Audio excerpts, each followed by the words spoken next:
A famous American philosopher by the name of Yogi Berra, the former catcher for the New York Yankees, said, "Yes, we're lost, but we're making great time."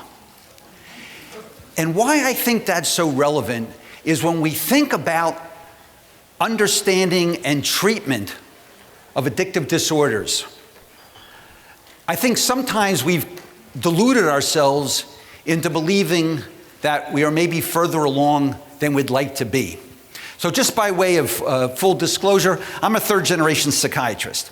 So my dad and grandfather were both psychiatrists. My dad was the director of the kind of a substance abuse program for the Commonwealth of Pennsylvania. So I grew up having lots of drugs around our house because he would go out and do educational programs, and we had basically every legal and illegal drug in little billboards that he would take out. And one of the first jobs I had when I was in high school was working at a methadone maintenance program in Philadelphia. It was called Rehabilitation Aid, better known as RAID. And I said, I'm not so sure that's the best name to put for a rehab program, but it kind of stuck. One of the things that I've been very impressed with over the years is how our understanding of addiction, its diagnosis and treatment, the kind of the biology of addiction has emerged. So I remember way back in the 60s when I was doing some work with my dad, that addiction was really considered, as we all know, kind of a flaw in your moral fiber. It wasn't a real disease. It's something you choose.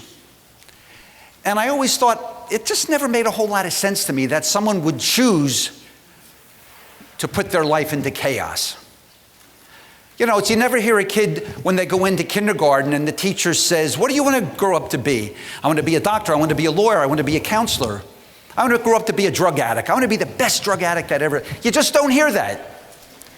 It never made sense to me that this was a disease of choice, any more than cancer, cardiac disease, endocrinopathies are diseases of choice. One of the things that I was very impressed with as I was kind of growing up in the field is the important role of, now it's become, almost just lingo, is that biopsychosocial spiritual model.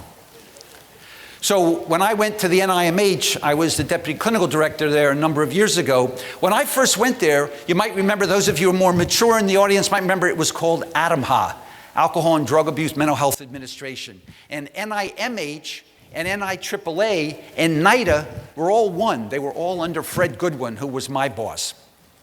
What happened is the feds and NIH split ADAMHA up. So you had NIMH, you had a separate institute of NIDA, and then a separate institute of NIAAA. The problem was, if you looked at the funding, NIMH got a pretty big piece of the pie, tiny compared to everything else, but pretty big. NIDA got a much smaller piece, and NIAAA got a crumb as far as funding. And this, to me, really underscored the problem that we have in the area of addiction research and the development of treatment. This ongoing global prejudice, because when people don't know, they prejudge. So much of the work, and some of the work I want to talk about today, is going to be involved with international work. One of the hats that I wear for the World Health Organization is I chair this section on exercise, psychiatry, and sport. And a lot of the work that we've been focusing on has been in the role of exercise as an adjunctive treatment, not only for mood disorders, but clearly in the area of the addictive disorders, which is what we're going to be focusing on this afternoon. One of the things that has really hindered the field is the inability to articulate and demonstrate a singular pathway for the development of addictive disorders. And in fact, I think some of our earlier concepts probably set us back more than they helped us move forward.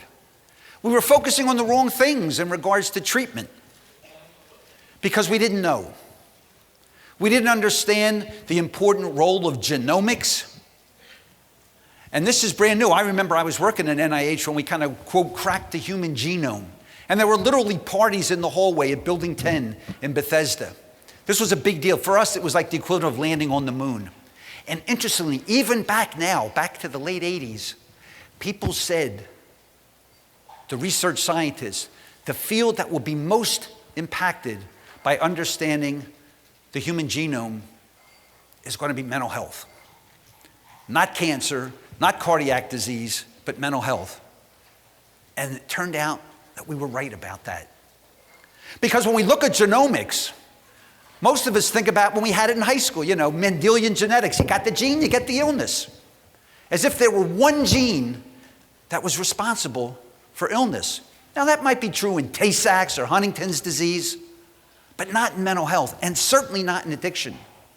What we now know, and helps us deal with some of these ongoing prejudices against the addictive disorders, is that these are complex traits. What do we mean by that? It's not one gene that is responsible for the development of a very complex disorder, but it's the combination of a whole lot of different genes that help us understand why we might be in a higher risk group. Not necessarily develop the disease, but a higher risk group. So I do lots of talks to both academics and non-academics, and I like to use analogies that kind of people can relate to. So after we went through this whole genomics thing and we're trying to understand, so what is the genetic makeup? What are those genes that might be important in understanding addictive disorders? And mood disorders is another area I have lots of interest in with ADHD. And people would say, Dr. Barron, how can I tell if I've got the gene for addiction or mood or anything? And might I give this on to my kids? Should I not have children? And I said, well, I want to ask you a question. I'll answer the question, what is the gene? But you've got to first answer my question. And I say, I want you to tell me the one ingredient that makes for a delicious vegetable soup. And they look and they give me this. I said, no, I'm dead serious. You tell me the one ingredient that makes for a delicious vegetable soup, and I will tell you the magic gene that will put you at risk for substance abuse or addictive disorders. And they would look when they knew I was serious and say, well, there is no one ingredient. Aha. There are lots of ingredients that go into a delicious vegetable soup. Salt's pretty important. Too much? Not enough? It's the balance of many different ingredients. But it's more than that. It's the temperature. Soup's too hot, like the concrete out the other day, can't eat it. Soup's too cold, put it in the microwave. The temperature, in our analogy, is what we relate to what we call epigenetics. So what does epigenetics mean? You'll hear that term a lot. Basically, it's stuff that goes on in your life that affects your genes, the development of proteins. So life events are absolutely biological events. This is why therapy is every bit as biological as putting a pill in your mouth. Because we can measure, and we do measure, what's going on in the brain, both as a biomarker, as a treatment response. So we know that there isn't one gene that's responsible. There are many genes that are candidate genes that put us at greater risk. Taking that analogy to the next step, it doesn't make sense that there's going to be one treatment that's going to treat all of the various forms of addiction that we see. Process addiction, drug, alcohol, sex, gambling, food, whatever. We deal with all of these. What we do know is there are certain things that tend to work pretty well for most of the addictive disorders. And all of the data that we have, going back as far as you want to go, and there's a lot of lousy data out there, unfortunately, but all the decent data demonstrates that a combination of treatment strategies is what's best. Now the obvious question is, what combination? And this is where we get in, you're probably seeing now more in the news and in the media, this concept, it was originally, they were calling it kind of personalized medicine. So personalized medicine is just a way of saying, no, each individual, there should be a unique treatment strategy for that individual based on their whole life story, not just their genes, but what's going on in their lives. Now it's kind of morphed into what we're calling, which I actually like even a little bit better, precision medicine. How can we be precise in which treatment interventions we choose to use? Now, unfortunately, what continues to hurt the field that we have interest in, that we've dedicated our lives to professionally, is there are a lot of people who make a lot of wild claims. It always annoys me when I hear ads. Now, I'm a professor at University of Southern Cal, so I live down in the LA area, a cooler drive down about 125 miles from here. And I hear these ads on the radio, you know, come into our treatment facility. We'll give you a half-hour treatment and you'll be cured. We've all heard them. Or we'll guarantee our treatments. We'll guarantee the cure. Now, I've been over 35 years in the field and I still haven't figured out a cure yet. But what I think this does is it creates the wrong image. I think what we need to be saying is we have effective treatments.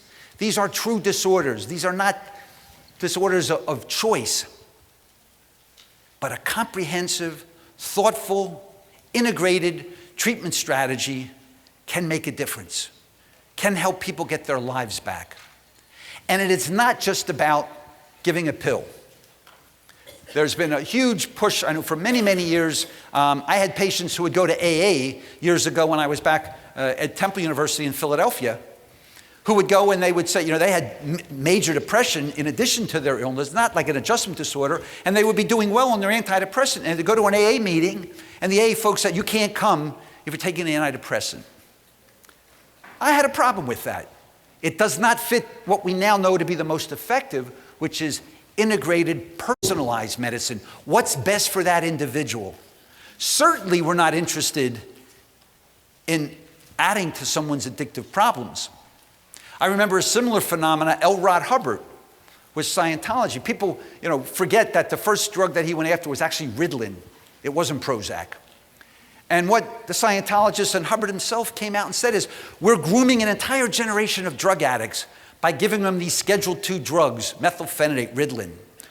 And when you think about it, well, yeah, they are Schedule II. There isn't an abuse liability associated with these drugs. Maybe he's right about this one. And then we decided to do some science. So Grabowski and his colleagues down in Texas, and an old colleague of mine, Tim Willens at Harvard, let's study it. And what we found out, as I'm sure most of you know, is untreated ADHD is an enormous risk factor for the development of substance abuse. In fact, when they did the prospective trials, when you looked at adolescents and young adults who in fact were adequately treated, almost exclusively with psychostimulants, Ritalin or the kissing cousins with the amphetamine molecules, their risk of addiction actually went slightly below what you would predict for the control group. So what we need to do is to not go in with a particular prejudice against any form of treatment. What we should always do is ask, where's the data? And if there's not data, it doesn't mean it doesn't work. But how do we get the data? Testimonials or single case reports, unfortunately, I think they're best used to say, oh, there's an interesting idea. How do we study it? How do we know if this really works? And now we know from precision medicine is who is it going to work best in? Because there is no treatment, including antibiotics, that works for everything. You get an infection, what does the doctor do? They draw a little blood, do a culture and sensitivity, and say, oh, yep, you got a gram-negative rod or gram-pot, whatever. So we personalize. In oncology, we're seeing a huge advance in personalized medicine in the world of oncology. You know, gene therapies are becoming the big norm now. It's not just, you know, let's blast them with a bunch of poisons, which was what chemotherapy is, and let's hope for the best. That field has been a little bit ahead of ours, but we can learn from it. So our role as clinicians is to identify what patient characteristics are likely to respond best to various forms of psychotherapy. We're going to talk a bit about exercise, medications, and who should we say, nope, not at all. Now we're getting closer to that. So for example, in the area I mentioned in ADHD, we can now predict with genomic testing, not who's going to get better, but we can predict who's more likely to have adverse side effects associated with the stimulant molecules, who might do better on alpha adrenergic agents or other non-stimulant drugs for ADHD. It's a step in the right direction. We certainly know when it comes to, well, let's use example of today's weather, sunscreen. If you've got blonde hair and blue eyes, SPF 5 to 10 probably is about like putting cooking oil on your skin, right? You're at a high risk. So you're going to have to be going for the SPF 30, and I do a lot of work in the Middle East. You know, they get SPF 100. It's basically like zinc oxide on your face. You look white, but you know, that's why they don't have a significant amount of skin cancer that you would expect given some of the temperatures there.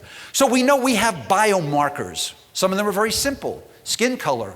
If you're African American or very dark colored, yeah, you still should probably use it if nothing else for moisturizing, but you can probably get by with less because we have a very simple biomarker that tells us. As was mentioned, I do a fair amount of work in concussion. I do a lot of work for foreign governments and for the National Football League, and I'm interested in, and we were interested in looking at mild concussion in substance abusing patients, because sometimes they don't remember. So we have data in animal models that we've done that mild repetitive dings, not the kind of thing where you're knocked out cold and you end up in the emergency room, but the kind of thing where maybe you're a little dazed. Well, how many of the patients that we've dealt with don't remember maybe going to a bar or being in a club and they're a little intoxicated and then they fall and they don't remember. So we've been able to demonstrate that repetitive mild dings over time can have a very significant impact on core neuropsychiatric psychological functioning. And it's not just the CTE story that you might have seen in the Ridley Thomas movie that came out over Christmas time, but these mild repetitive things add up, just like sunburns. So you might hear, I published the barren sunburn analogy. So does anybody get melanoma from one sunburn? Thank God, no.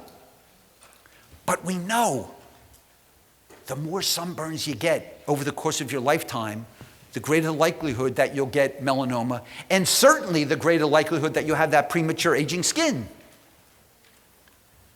We also know that the younger brain is more sensitive to mild dings.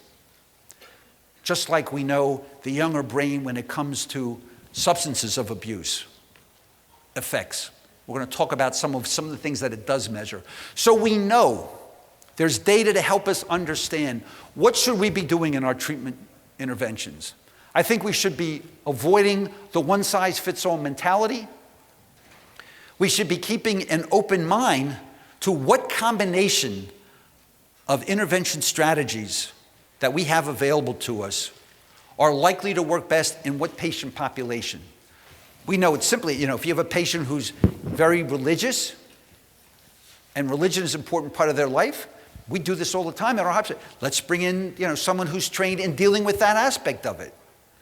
On the other hand, if someone is an atheist and not interested in that at all, it's probably not the best thing to say, well, let's bring in, a religious counselor, because they're not going to relate to that. So what we need to do is understand where is data demonstrating, well, maybe we should consider this in our menu of treatment options. And this is something that I think maybe we have done a reasonably good job with. If you look at all the fine treatment programs, many of them are here, advertising, many of you work for them. It's, we say, look, it's a combination of things. It's what we eat. It's medications, it's counseling. Yoga has become I think the thing with yoga, I know some programs push it really hard. I think yoga is fine, but if you like yoga. And what we're going to talk about when I go through these is that one of the keys for successful treatment and the things that we deal with, because there's a big affective component. So we talk about kind of a psychomotor and an affective and a cognitive component.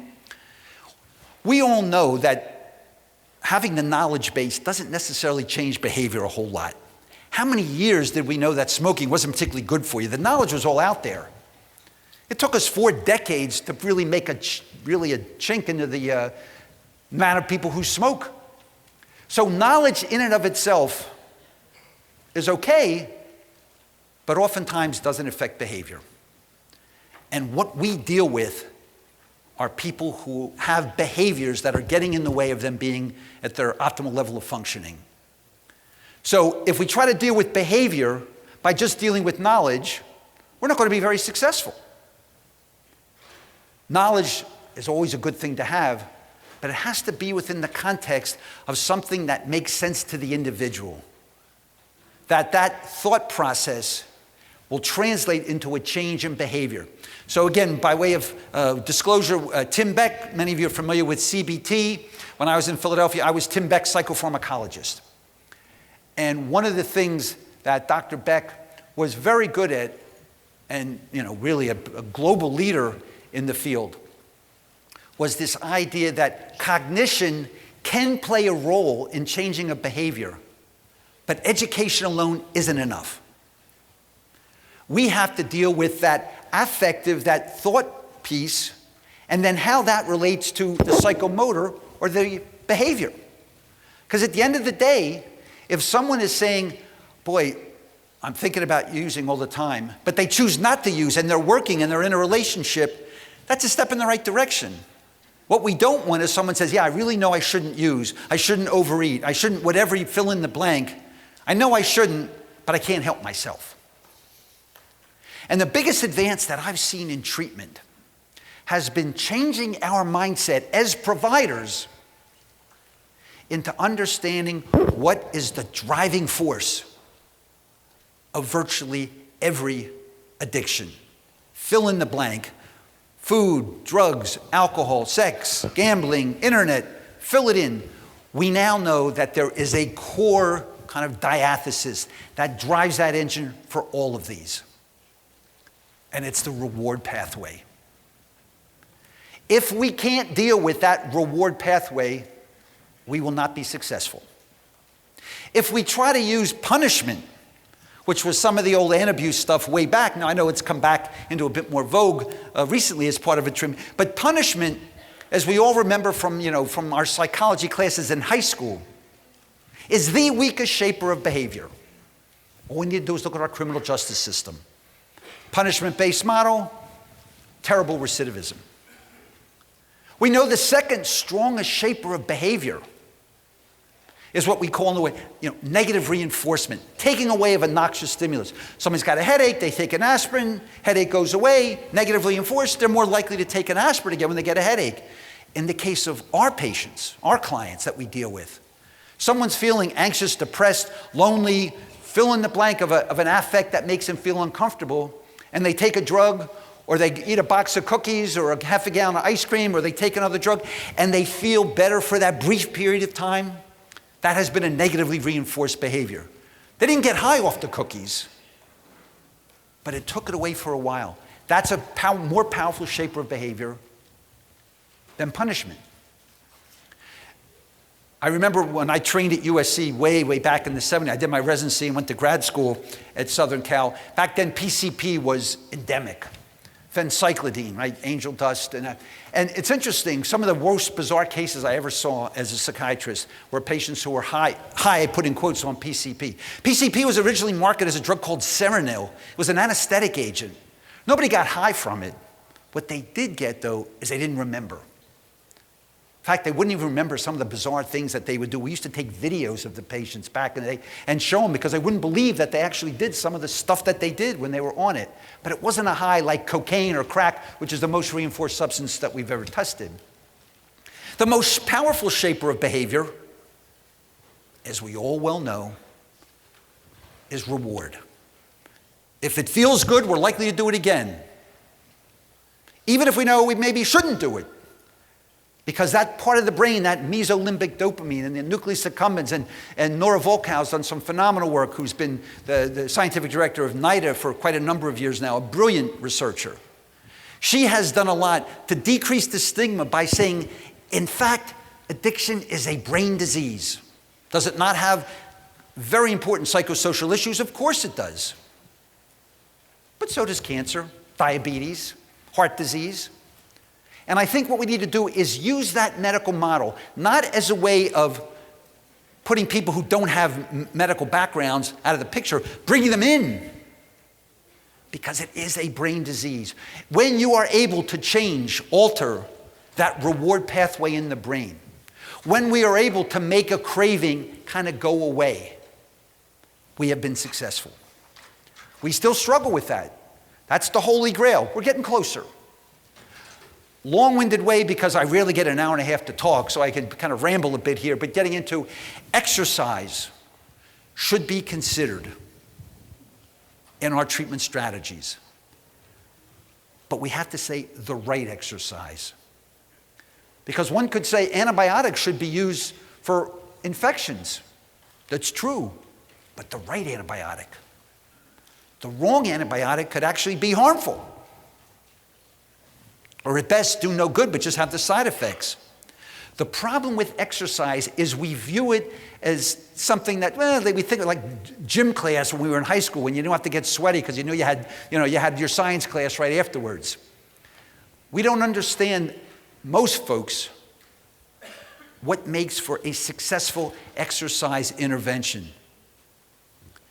And I'm going to share with you some data, because I think if it's not data-driven, I'm just standing up here blowing a lot of hot air. We don't need any more hot air in the desert this weekend. But that picking an exercise strategy that adheres to the principles that I just talked about. The most important thing, changing the behavior. Can we modify, modulate, downregulate, as it were, the craving? And people don't really, unless you have a craving, you don't really understand it. It's like I've seen this because I did a lot of work for the feds with kind of national, and we do global programs on educating about depression. So these go back quite a number of years now. We're still doing a few internationally. But if you've never been depressed, you think being sad is the same as being depressed, and it's not. We all get sad. We're sad because we're sitting in this room, we wish we could go out enjoying the gorgeous weather, or whatever it might be. But sadness isn't depression. So if you think sadness is depression, well, if you're sad, go out, have a nice meal, go to a movie, go for a walk, listen to some music, have sex, whatever makes you feel better. Now that's great if you're just feeling sad. But if you're depressed, different story. Even thinking about those things, sunsets, big red ball, drop in the sky, who the hell cares? Food doesn't taste the same. You don't sleep as well. And sleep is a key issue that I think we have grossly underestimated in the area of addictions and recovery. So what we need to do is understand that exercise, like any treatment intervention, needs to be done in a way that is likely to increase the therapeutic value for the individual. People who know what they're doing. We know that a good therapist, he or she knows their field. They know how to deal with things. If something happens in the middle of a session, whether it be a group or an individual session, they know how to turn lemons into lemonade. That's part of being a good therapist.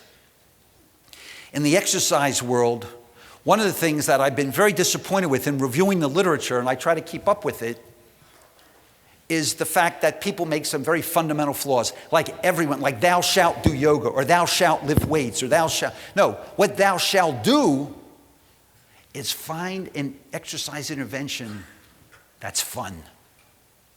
If you love chocolate, it doesn't take a whole lot to say, it's really important that you have a couple pieces of chocolate a day. You love chocolate, I can sign on for that, doc, not a problem. So when using exercise, like every other intervention we do, it shouldn't be this generic, let's go out and go for a walk around the block. Not a bad thing.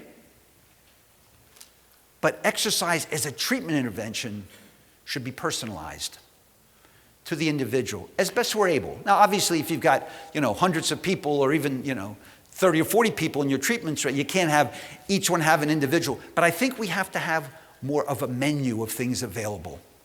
So oftentimes women, for example, don't always like lifting weights. Young guys oftentimes do. I think what we need, if we're going to incorporate this, and I highly recommend, and I think you'll see the data really supports it, a therapeutic exercise program in our treatment strategy that we have to offer a bit of a menu. To have one only, to me, is about the same as saying, well, we're going to admit you to the hospital, you have an infection, but we only have one antibiotic. Or going into a shoe store and say, you know, you need a new pair of shoes. We're going to send you to this shoe store down the road. They make really wonderful shoes. They only make a size 9, but it's a hell of a good shoe. Now, if you wear a 9, you're in good place. But what the hell happens if you wear a 6 or you wear 11 or a 12? Not so good. So exercise, I hope I can convince you, should be a part of your treatment interventions. We need to make sure that it is fun. Fun for the clients, the patients, and fun for the folks who are doing it. Why? Because if it's fun, we'll continue to do it. And if it's not fun, there's always ever notice how there's a lot of reasons to not do your taxes until April 12th? Unless you know you're going to get a big check coming back, right?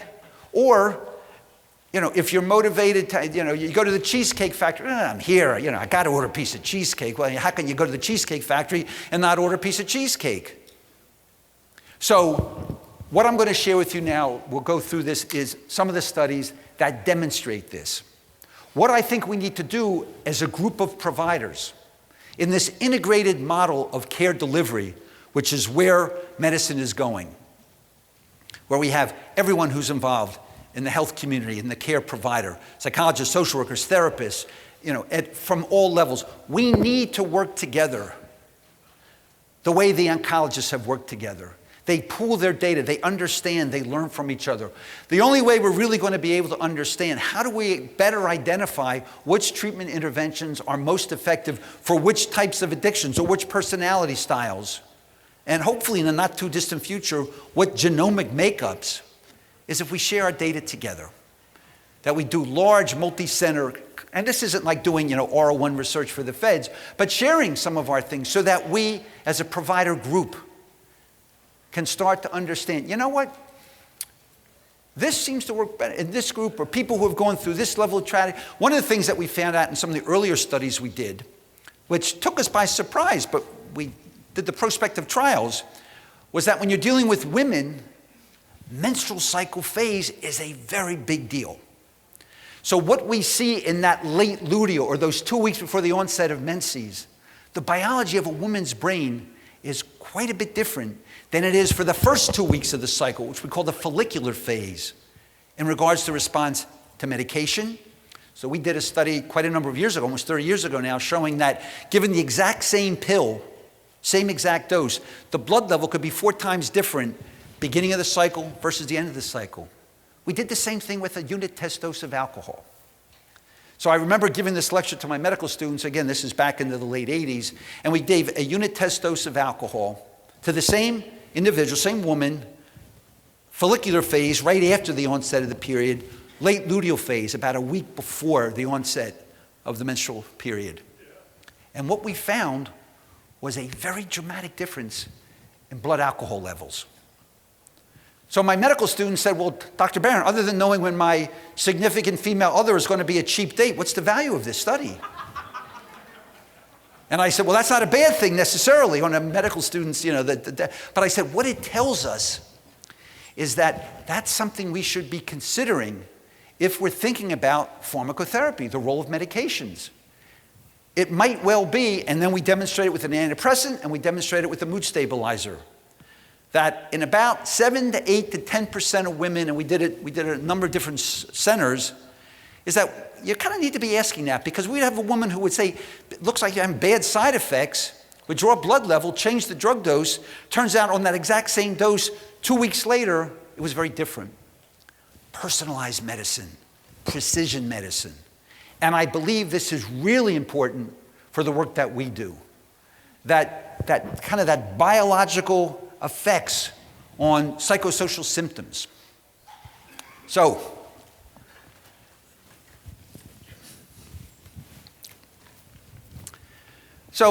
you know, Google has become like, you know, I remember spending hours and hours and hours in the library as a young clinical researcher, and, you know, now it takes me about 6-7 seconds to do what used to take 2 days to do.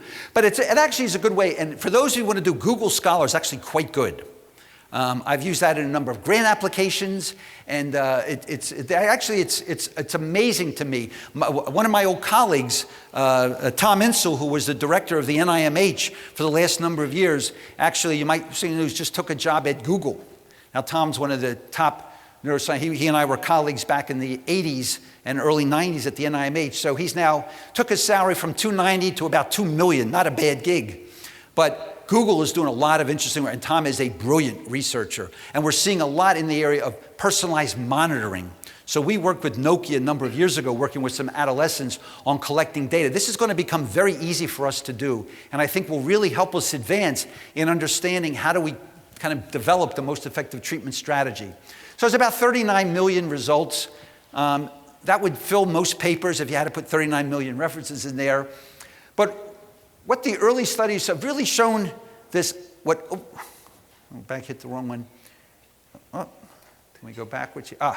Is this area here. So in my long-winded introduction, we talked about dealing with cravings. We deal with cravings, we got a good shot at being successful. We don't deal with cravings, we have essentially no shot at being successful. So the early studies have demonstrated potential in the role of exercise in substance abuse. Now, interestingly, almost all the studies, and I agree with this, they talk about it as an adjunctive supplement to treatment. Can exercise alone be used for the treatment of addictions? I don't think so. I don't think the data demonstrates that. It can be used as a solo agent, and there are about 15 papers that have demonstrated that for treating mood disorders. In fact, it's a pretty effective antidepressant when you get to kind of moderate and below depressions. It's shown to be as effective as various forms of psychotherapy, and as effective, and sometimes more effective, than pharmacotherapy for the more mild to moderate depressions.